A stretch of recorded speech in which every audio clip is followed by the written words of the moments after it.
Newton third law of motion क्या कहता है कि जब भी किसी भी चीज़ पर कोई फोर्स लगाया जाए तो वो चीज़ भी हम पर या कोई भी चीज़ जो फोर्स उस पर लगा रही है उसी पर फोर्स पर उतना ही इक्वल एंड अपोजिट फोर्स लगा देती है। जैसे मानो आपने क्या किया, आपने एक मुक्का बनाया और हीरोपंती में दीवार में दे मारा, अब क्या हुआ, दीवार ने भी आपके मुक्के पे उतना ही फोर्स वापस लगा दिया जितना आपने दीवार पर लगाया। उससे क्या हुआ कि आपका हाथ टूट गया या आपको बहुत तेज चोट लग गई, है ना। फिर क्या होगा, आहा ये क्या हो गया, है ना।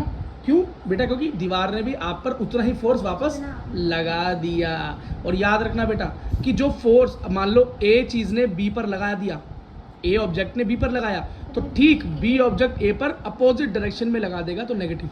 याद रखना एक दूसरे को कैंसिल नहीं करते, फोर्स कैंसिल नहीं होता, वहाँ जाता है और दोबारा वापस आपके पास आ जाता है, कैंसिल नहीं होता। अगर कोई बोल दे कि दोनों कैंसिल हो जाएंगे जो अपोजिट डायरेक्शन में लग रहे हैं तो कैंसिल नहीं होते हैं। इस कॉन्सेप्ट पे एक बारी सुपर डुपर क्वेश्चन है जो कि नीट ले लो, आईआईटी ले लो, जेईई आईआईटी जेईई जो है अपना इंजीनियरिंग एग्ज़ाम वो ले लो, या आपका सीबीएसई का एग्ज़ाम ले लो। अगर वो न्यूमेरिकल बेस्ड क्वेश्चन देना चाहेंगे तो ये सुपर हिट क्वेश्चन बनता है। ऐसे बहुत और क्वेश्चंस हैं लेकिन आज हम इस क्वेश्चन की बात करते हैं, ठीक है।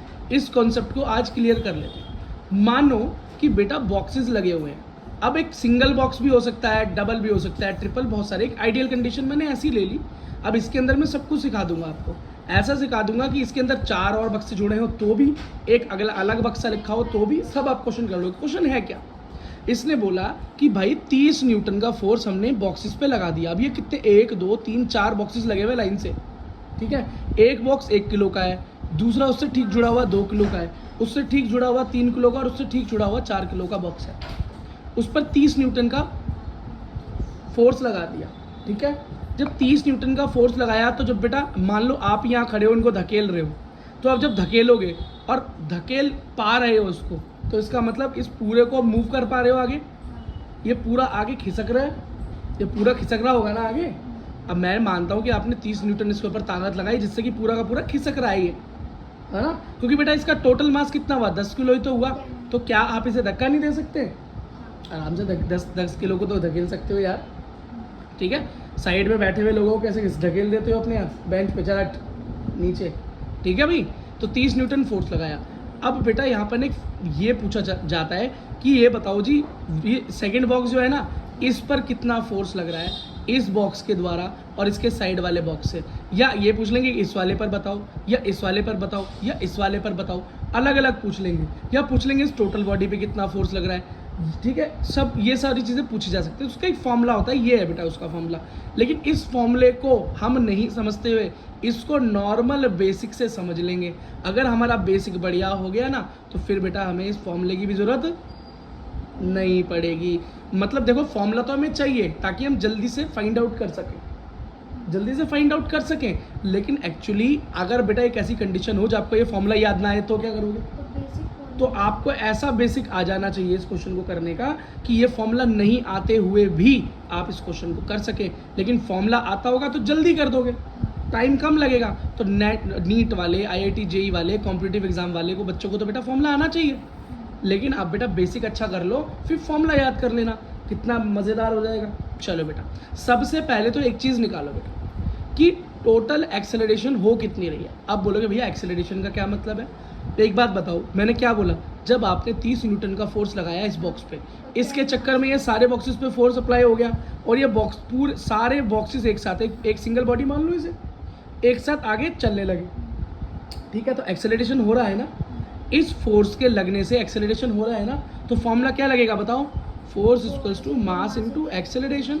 तो मैं यहाँ से एक्सेलरेशन फाइंड आउट कर सकता हूँ, नहीं कर सकता, क्या हो जाएगा, F/m, force by total mass. अब टोटल मास क्या हो गया, 1 + 2 + 3 + 4 kg इक्वल्स टू क्या हुआ, टोटल 10 kg निकल कर आया। और फोर्स क्या लग रहा है, 13 न्यूटन। तो एक्सेलरेशन क्या हुआ, 3 न्यूटन पर सेकंड, ठीक है। अब ये चीज़ समझ में आ गई बेटा।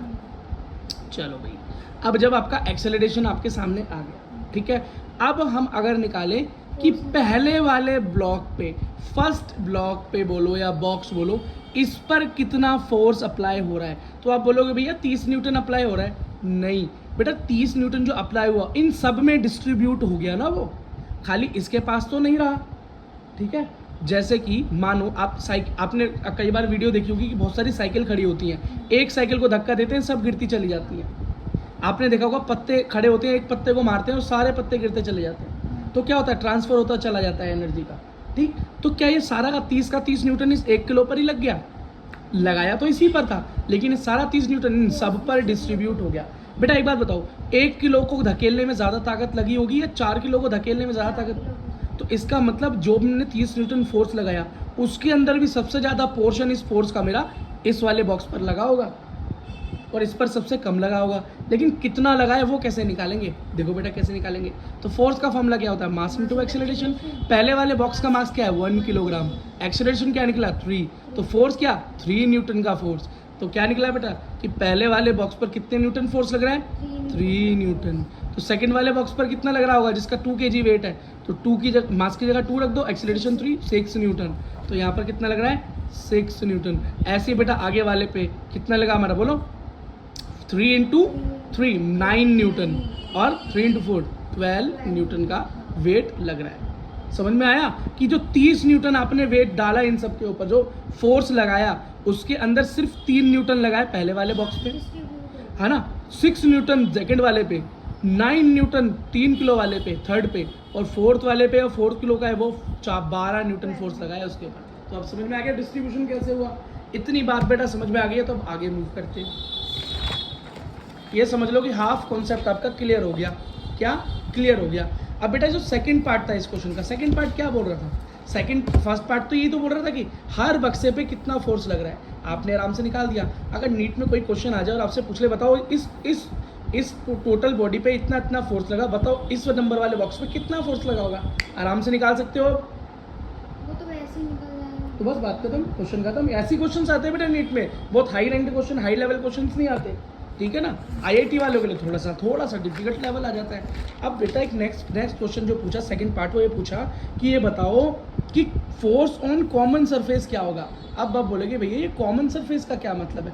बेटा जब आपने पहले बक्से को धक्का मारा, फोर्स लगाया, तो इसने अगले वाले को फोर्स लगाया, इसने अगले वाले को फोर्स लगाया, और थर्ड ने फोर्थ वाले को फोर्स लगाया, जिसकी वजह से सारे आगे मूव करने लगे।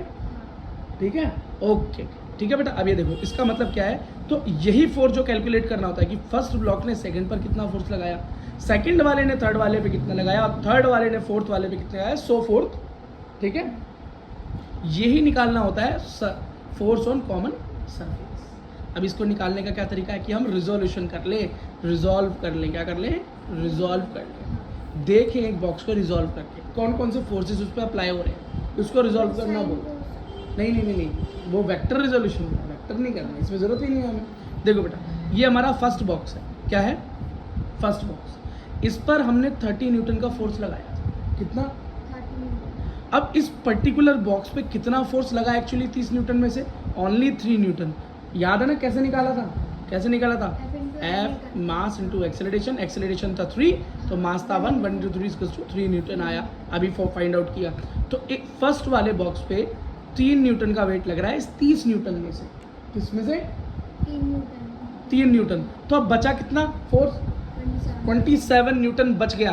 तो वो 27 कहाँ पर यूज हुआ, आगे वाले बॉक्सेस को खिसकाने के लिए यूज हो गया। इसके लिए तो 3 न्यूटन ही काफ़ी था, इसके लिए तो 3 न्यूटन ही काफ़ी था, लेकिन जो उसके आगे वाले बॉक्सेस थे, अब जो बाकी जो बचा हुआ है उस 30 में से 3 इसने रख लिया, लेकिन अब बचा क्या 27, वो इसने कहाँ ट्रांसफर कर दिया, आगे। तो फर्स्ट वाले ने सेकंड बॉक्स पर उतना वेट लगा दिया 27।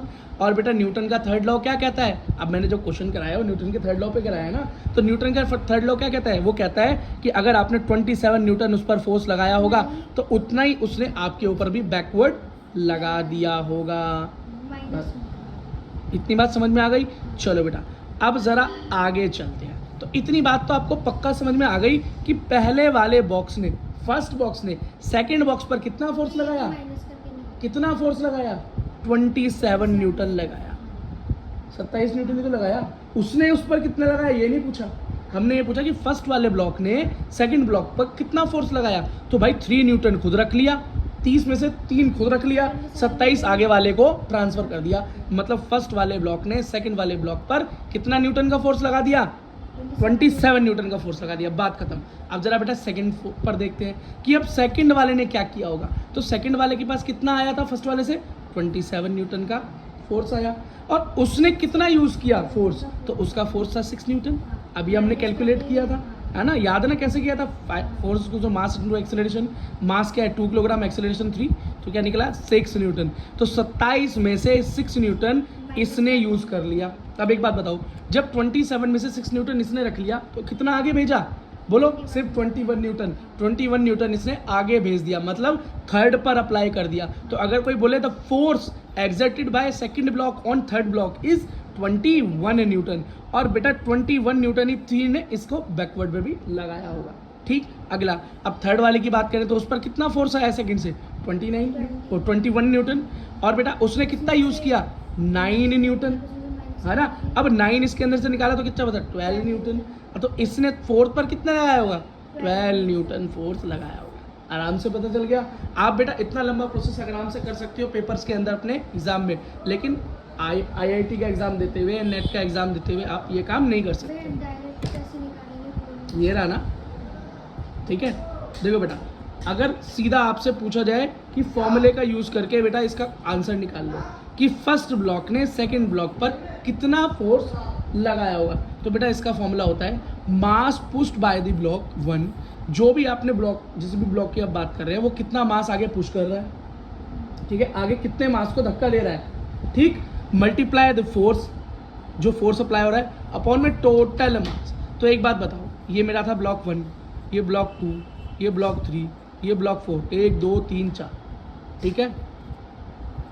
तो जो फर्स्ट ब्लॉक है कितने और मासेस को धक्का दे रहा है, ब्लॉक पुश कर रहा है, तो बेटा 2 3 और 4 किलोग्राम को, तो 2 + 3 + 4, टोटल फोर्स कितना एग्जर्ट हो रहा है? 30 न्यूटन का फोर्स लगाया था, अपॉन में टोटल मास, तो इन सब का टोटल मास क्या है? 10 न्यूटन, ठीक है। हमने सारी चीज़ें रख दी, कैलकुलेट किया, तो पता चला कि भाई फर्स्ट ब्लॉक सेकंड ब्लॉक पर 27 न्यूटन का फोर्स लगा रहा है। सीधा फॉर्मूले से पता चल गया, पर एक्चुअली जब हमने यहाँ पर फाइंड आउट किया था तभी भी कितना आया था? 27 आया था। बस बेटा, अब मुझे लगता है कि आपका क्वेश्चन एकदम क्रिस्टल क्लीन हो गया। अब आपको किसी भी तरीके का क्वेश्चन पूछा जाए इस कॉन्सेप्ट से तो वो कट नहीं सकता। ऑल द बेस्ट बेटा, नीट में 4 नंबर पक्के। अगर वीडियो पसंद आया हो तो लाइक करो, सब्सक्राइब करो, मिलते हैं नेक्स्ट वीडियो।